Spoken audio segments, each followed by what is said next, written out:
नमस्कार दोस्तों, 4 नवंबर 1914 ब्रिटेन का एंड्योरेंस जहाज कुछ तूफानी समुद्रों को पार करके दुनिया के सबसे खतरनाक और रहस्यमयी कॉन्टिनेंट एंटार्क्टिका की तरफ आगे बढ़ रहा है।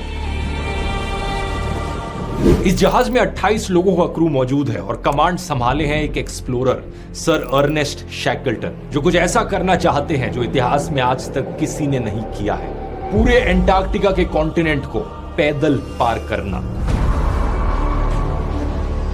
सही सुना आपने दोस्तों, एक ऐसे जमाने में जहां कोई स्मार्टफोन नहीं, कोई जीपीएस नहीं, कोई मॉडर्न टेक्नोलॉजी नहीं, ये इस बर्फीले कॉन्टिनेंट को -50 डिग्री सेल्सियस की ठंड में बर्फीले तूफानों के बीच ऊपर से लेकर नीचे तक ये पूरा पैदल पार करना चाहते हैं। इनका प्लान है अपने जहाज के जरिए एंटार्क्टिका की तट पर पहुंचने का, वेडल सी से होते हुए। नक्शे पर देखिए, एग्जैक्टली यहाँ पर ये जमीन पर उतरेंगे और वहां से फिर पैदल ट्रैक करते हुए ये साउथ पोल जाएंगे और फिर उसे क्रॉस करके चलते चलते रॉस सी तक पैदल पहुंचेंगे। टोटल में लगभग 2900 किलोमीटर का ट्रैक, और अगर सब कुछ प्लान के अनुसार चला तो ये करने में करीब 120 दिन का समय लगेगा। लेकिन ये प्लान कितनी बुरी तरीके से फेल होता है और आगे इन्हें क्या झेलना पड़ता है, ना तो ये इमेजिन कर सकते थे उस वक्त और ना ही आप इसकी कल्पना कर सकते हैं दोस्तों।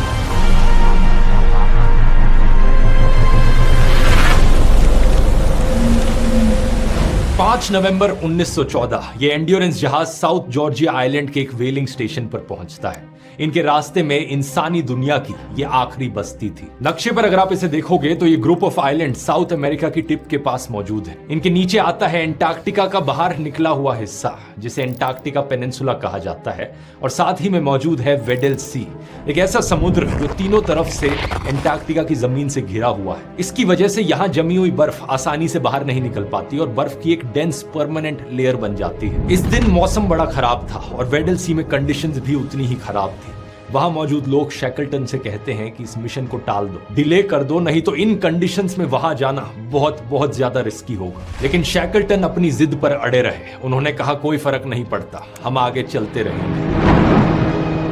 5 दिसंबर 1914 एंड्योरेंस का जहाज आगे बढ़ता रहा, लेकिन जल्द ही वही हुआ जिसका डर था। वेडल सी में बर्फ उम्मीद से कई गुना ज्यादा भारी और डेंस निकली, लेकिन फिर भी शैकल्टन आगे बढ़ते रहे। 18 जनवरी 1915 कुछ समय तक बर्फ के किनारे किनारे चलने के बाद ये जहाज पूरी तरीके से बर्फ में फंस गया।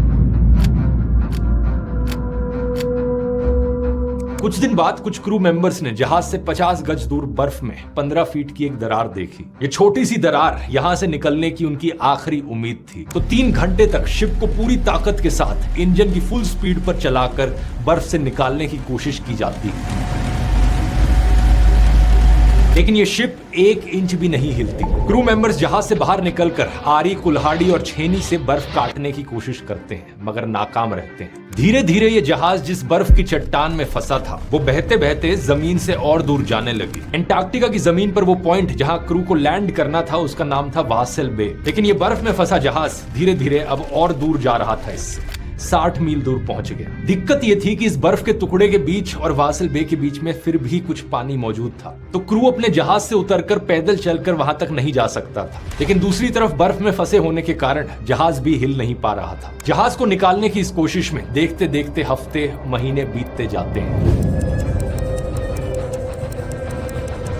एंटार्क्टिका में सर्दियों का मौसम आने वाला था और यहाँ पर सर्दियों का मतलब था 24 आवर्स ऑफ डार्कनेस। हफ्तों महीनों तक 1 मिनट भी सूरज की रोशनी नहीं दिखेगी। शैकल्टन सबको जहाज में ही सर्दियां काटने का आदेश देते हैं, लेकिन सर्दियों का मतलब ठंड का बढ़ना, बर्फबारी और बर्फीले तूफान भी था। धीरे धीरे बर्फ का प्रेशर बढ़ने लगता है जहाज पर। इस जहाज पर एक फोटोग्राफर फ्रैंक हर्ली भी मौजूद थे, जिनके पास एक कैमरा था।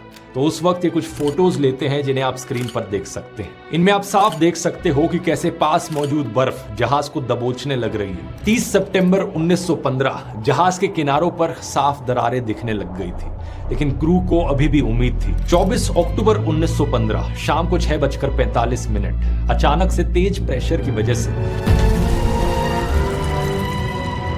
बर्फ फट जाती है और इसका एक टुकड़ा जहाज पर टूट पड़ता है। बर्फ की एक भारी चट्टान एंड्योरेंस का स्टर्न पोस्ट तोड़ देती है, जिससे पानी जहाज के अंदर घुसने लगता है। सभी क्रू मेंबर्स तुरंत काम पर लग जाते हैं, पानी को पंप से बाहर निकालने की कोशिश करते हैं। लगातार 3 दिन तक ये पानी बाहर निकालने की कोशिश करते रहते हैं। लेकिन पानी को जितना खाली किया जा रहा था उससे ज्यादा तेजी से ये अंदर आ रहा था। तापमान -8.5 डिग्री सेल्सियस। लेकिन फिर भी क्रू के चेहरे पर ना कोई डर था ना कोई घबराहट। कुछ लोग